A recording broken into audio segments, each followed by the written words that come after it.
श्रोता प्रेमियों, मैं राम सागर शास्त्री आप लोगों के समक्ष रखने जा रहा हूं नर नारायण और प्रहलाद का युद्ध। देखिए, नर नारायण की उत्पत्ति धर्म की पत्नी मूर्ति से हुई है। इन्हें भगवान का अवतार माना जाता है। नर नारायण बद्रिकाश्रम में जाकर कठोर तपस्या करने लगे। उनकी तपस्या से इंद्र का इंद्रासन हिल उठा कि मुनि मख देख, कि मुनि तप देख सुरेश डराना, और काम ही बोई की न सम्माना। इंद्र ने उनकी तपस्या भंग करने के लिए कामदेव, वसंत और रंभा आदि श्रेष्ठ अप्सराओं को भेजा। उनके पहुंचते ही वृक्षों पर सुंदर फूल खिल गए, शीतल मंद सुगंधित वायु का संचार होने लगा। रंभादिक अप्सराएं नर नारायण के आगे नृत्य गान करने लगी, परंतु नर नारायण पर इसका कोई प्रभाव नहीं पड़ा। अप्सराएं नाचते नाचते थक गए। उस समय नर नारायण ने अपनी आंखें खोली, कामदेव, वसंत तथा अप्सराओं को अपने पास बुलाया और कहा, बैठ जाओ। पुष्पमंजरी उठाई और अपनी जंघा पर सुवर्ण अंग वाली एक तरुणी की तस्वीर बना ली। ज्यों जंघा को ठोका, एक सुंदर अप्सरा बनकर प्रकट हो गई, जिसकी सुंदरता देखकर कामदेव स्वयं मोहित हो गया। नर नारायण ने कहा कि तुम लोग इसे अपने साथ ले जाओ और इंद्र को दे देना, उसे अप्सराओं की सौख है। रंभा स्वयं उसकी सुंदरता पर लज्जित थी। नारायण ने कहा, रंभा, तुम ये मत सोचना कि ये अप्सरा सिर्फ सुंदर ही है, संगीत में भी निपुण है, तुम इसे नृत्य गान में भी परास्त नहीं कर सकती हो। सभी के हृदय में बसने के कारण इसका नाम उर्वशी होगा। आज उर्वशी अप्सरा को साथ में लेकर ब्रह्मादिक अप्सराएं कामदेव और वसंत के सहित स्वर्ग को लौट गई। इंद्र उर्वशी को देखकर विस्मय में डूब गया कि रूप देखी सुरपति चकराए, अब विषय बंत हृदय सकुचाए। जिस समय प्रहलाद हिरण्याकश्यप के सिंहासन पर बैठे तो उन्होंने धर्म पूर्वक राज्य चलाया। वे ब्राह्मण और देवताओं की पूजा करते थे। उनके शासन काल में ऋषि मुनि निर्भय होकर यज्ञ और तपस्या करते थे। एक बार की बात है, महर्षि च्यवन नकुलेश्वर का दर्शन करने की इच्छा से जा रहे थे। अचानक उन्हें एक नदी दिखाई पड़ी। च्यवन उसमें स्नान करने गए, तभी नदी में रहने वाले एक भूरे सर्प ने उनका पांव पकड़ लिया। च्यवन भगवान का ध्यान करने लगे कि हे प्रभु, इस सर्प को विषहीन बना दो। भगवान की कृपा से सर्प विषहीन हो गया, परंतु उसने च्यवन का पैर नहीं छोड़ा कि च्यवन बहुत कुछ जोर लगावा और नाग घसीट सातल लावा। वह च्यवन इसको घसीट कर सातल में ले गया। वहां उसने छोड़ दिया और तो नाम कन्याएं वहां ऋषि की पूजा करने लगी। च्यवन ऋषि वहां घूमते घूमते दानवों के विशाल नगर में पहुंच गए। उसी नगर में प्रहलाद का महल था। अब तो प्रहलाद ने ज्यों च्यवन को देखा, साष्टांग प्रणाम किया, यथोचित सत्कार करके पूछा कि बोले, मुनि चरण धार करके सेवक का मान बढ़ाया है, पर दया धाम बतलाओ तो किस कारण कष्ट उठाया है। प्रहलाद ने कहा, मुनिवर, आपने अपनी चरण रज से हमारे नगर को पवित्र कर दिया है, परंतु यहां आने का कारण क्या है? च्यवन ने कहा, मैं महातीर्थ में स्नान करके नकुलेश्वर का दर्शन करना चाहता था। आज तो एक नदी में मैंने स्नान किया, एक नाग ने आकर मेरा पांव पकड़ लिया और घसीट कर यहां पहुंचा दिया। प्रहलाद ने कहा, मुनीश्वर, पृथ्वी, आकाश और पाताल में कौन सा महान तीर्थ है? च्यवन ने कहा, राजन, पृथ्वी पर नैमिषारण्य महान तीर्थ है, आकाश में पुष्कर महान तीर्थ है और पाताल में चक्र तीर्थ महान तीर्थ है। प्रहलाद ने विचार किया कि अब पृथ्वी के महान तीर्थ नैमिष का दर्शन करना चाहिए। वहां चलकर पीतांबरधारी विष्णु के दर्शन हो जाएंगे। उन्होंने दैत्यों को सूचना करवा दी और नैमिष को चल पड़े। गोस्वामी तुलसीदास जी ने मानस में लिखा है कि तीर तीर्थवर नैमिष विख्याता भवति पुनीत साधक सिद्धिदाता। परम पवित्र तीर्थ नैमिष साधकों को सिद्धि प्रदान करने वाला है, जहां ऋषि मुनि तपस्या किया करते हैं। एक कवि ने लिखा है कि तपो भूमि तारण तरन संत सृजन सुखधाम तीर्थ नैमिषारण्य को मेरा कोटि प्रणाम। नैमिष तपोभूमि है, जहां संत महात्माओं के दर्शन होते हैं। आज तो आज प्रहलाद उस नैमिषारण्य में पहुंचे। स्नान करने के बाद वे वन विहार करने लगे। घूमते घूमते वे सरस्वती नदी के तट पर पहुंचे, जहां साल वृक्षों के समीप उन्हें दो ऋषि तपस्या करते हुए दिखाई पड़े, जिनके बगल में सारंग और अजगर दो धनुष और दो बड़े तरकस रखे हुए थे। प्रहलाद ने उन्हें तंगी समझकर उनसे पूछा कि आप लोग महात्मा होकर धनुष और तरकस क्यों रखते हो? नर नारायण ने कहा कि मनुष्य को अपनी सामर्थ्य रखनी चाहिए। हमने पर्याप्त शक्ति प्राप्त कर ली है, हम दोनों को युद्ध में कोई नहीं जीत सकता। प्रहलाद ने कहा तो मैं देख लेता हूं कि तुम में कितनी सामर्थ्य है। अब तो नर नारायण उठकर खड़े हो गए, दोनों में युद्ध होने लगा। नर एक बाण छोड़ते हैं तो प्रहलाद दो बाण छोड़ते हैं। नर ने 100 बाण छोड़े तो प्रहलाद ने 1000 बाणों का संधान किया। जब प्रहलाद ने 1000 बाण छोड़े तो नर नारायण ने असंख्य बाण छोड़े। प्रहलाद ने ब्रह्मास्त्र का संधान किया तो नर ने माहेश्वर अस्त्र छोड़ा। दोनों अस्त्र टकराकर जमीन पर गिर गए। अब प्रहलाद गदा लेकर रथ से कूद पड़े। नारायण ने नर को पीछे हटाया। प्रहलाद ने आगे बढ़कर नारायण के सिर पर गदा का प्रहार किया। गदा चूर चूर हो गई। प्रहलाद अपने रथ पर जाकर बैठे और बाणों की वर्षा करने लगे। देवता आकाश से युद्ध देख रहे हैं, फूलों की वर्षा कर रहे हैं। नारायण ने प्रहलाद का धनुष काट दिया, उन्होंने दूसरा धनुष लिया, नारायण ने उसे भी काट दिया।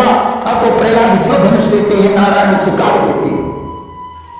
प्रहलाद ने परिघ मुदगर प्रास का सम्मान किया, नारायण ने उन्हें भी काट दिया और प्रहलाद के हृदय में एक बाण मारा। प्रहलाद मूर्छित होकर रथ में गिर गए। होश आने पर वे फिर युद्ध करने के लिए आगे बढ़े। नारायण ने कहा यह संध्या का समय है, कल प्रातः काल युद्ध करने के लिए फिर आ जाना। कि संध्या काल गयो नियराई और प्रातः काल आइयो फिर भाई। इस तरीके से हजारों वर्ष युद्ध होता रहा। एक रात्र को प्रहलाद ने विचार किया कि इन्हें जीतने के लिए क्या किया जाए। अब वे भगवान विष्णु के पास पहुंचे। उन्होंने नर नारायण के युद्ध की कहानी बताई। भगवान विष्णु ने कहा कि नर नारायण को कोई देव और राक्षस नहीं जीत सकता है। प्रहलाद ने कहा तो मैंने उन्हें जीतने की प्रतिज्ञा की है, फिर मेरी प्रतिज्ञा का क्या होगा? भगवान ने कहा प्रहलाद मैं ही नारायण हूं, अतः उन्हें जीतने के लिए शक्ति की नहीं भक्ति की जरूरत है। यदि तुम विजय चाहते हो तो मेरे उस रूप की आराधना करो। प्रहलाद ने वापस लौटकर हिरण्याक्ष के पुत्र अंधक को राज्य की देखभाल के लिए नियुक्त कर दिया और बद्रिकाश्रम को चले गए। आप लोग कहेंगे कि अंधक तो अंधा था और फिर वो राजा कैसे बन सकता था? देखिए अंधक को हिरण्याक्ष के जीवित रहते ही नेत्र प्राप्त हो चुके थे। अस्त प्रहलाद बद्रिकाश्रम में पहुंचे। वहां उन्होंने जाकर नर नारायण को प्रणाम किया। नारायण ने हंसकर कहा राजन आप तो मुझे बिना जीते ही प्रणाम कर रहे हो। प्रहलाद ने कहा प्रभु आपको भला कौन जीत सकता है?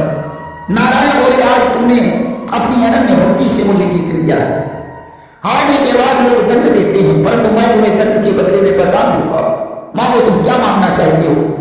प्रहलाद ने कहा प्रभु आपसे युद्ध करके मुझे जो पाप लगा है वो पाप नष्ट हो जाए, मेरी बुद्धि देव पूजा में लगी रहे और मेरा मन आपके सेवन में लगा रहे।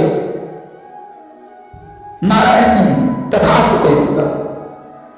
प्रहलाद ने कहा प्रभु मैं सोए हुए राज्य को कैसे प्राप्त करूं?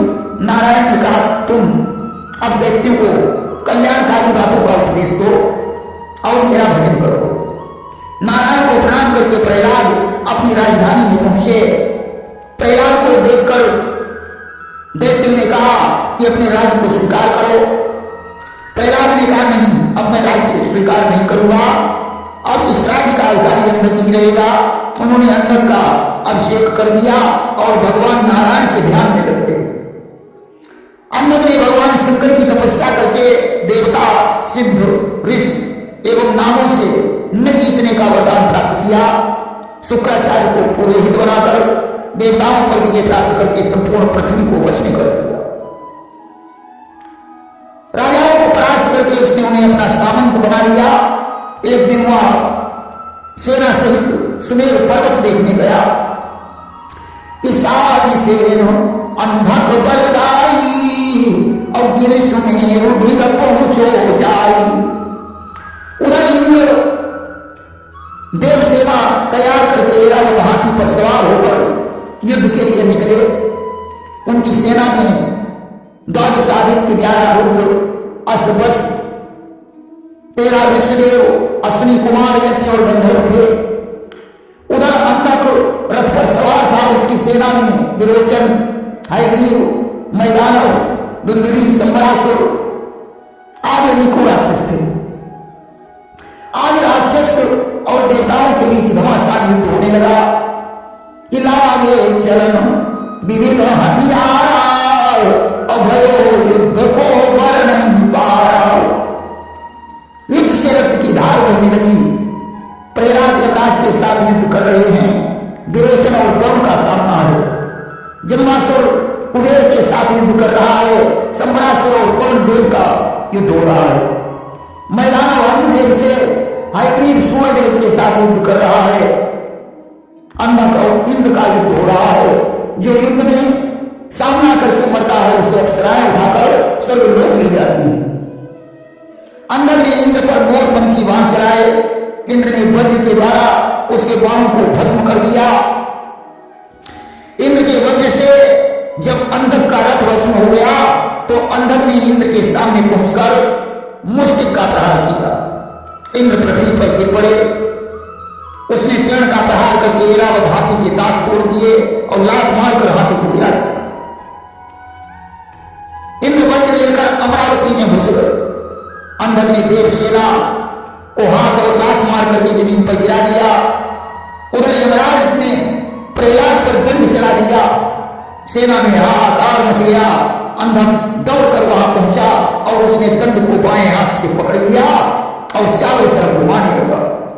यमराज अंतर ध्यान हो कि काल दंड चमोर घुमावा अंतरहित यमपति को पावा।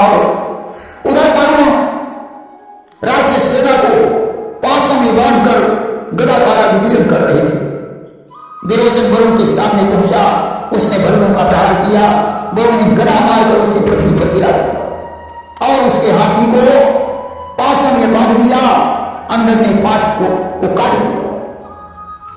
वरुण ने हाथी की पूंछ पकड़ी और विरोचन को वासुकी की रस्सी से हाथी में बांध दिया और पीलवान सहित उठाकर आकाश में फेंक दिया। विरोचन नीचे गिरा और फिर युद्ध करने के लिए आगे बढ़ा। वरुण गदा और पास लेकर विरोचन को मारने के लिए दौड़े। सेना चिल्लाने लगी। जम्बासुर तत्काल वहां पहुंचा। वरुण ने उसे पास से मारकर गिरा दिया। बाकी दैत्य भाग गए। अब तो अंधक और वरुण का युद्ध होने लगा। वरुण ने अंधक के ऊपर गदा और पास फेंका। उसने उन्हें उठाकर वरुण के ऊपर ही फेंक दिया। वरुण देव भागकर समुद्र में घुस गए। तब अंधक ने देव सेना को मारना पीटना शुरू कर दिया। विश्वकर्मा के साथ मैदानव और सम्रासुर टकराए हुए हैं।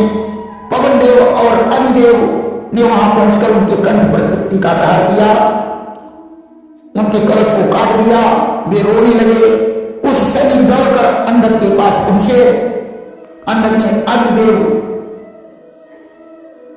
अंधक को अग्निदेव ने पृथ्वी पर पटक दिया। उसने उठकर अग्नि के सिर पर पैर मारा अग्निदेव युद्ध भूमि छोड़कर भाग गए। इसके बाद बाकी सभी देवता भाग खड़े हुए। इस प्रकार विजय प्राप्त करके अंधक पाताल में स्थित अस्मक नगर में चला गया। उसकी सेवा करने के लिए अप्सराएं, गंधर्व, विद्याधर पाताल में आकर निवास करने लगे। प्रेम से बोलिए वृंदावन बिहारी लाल की जय।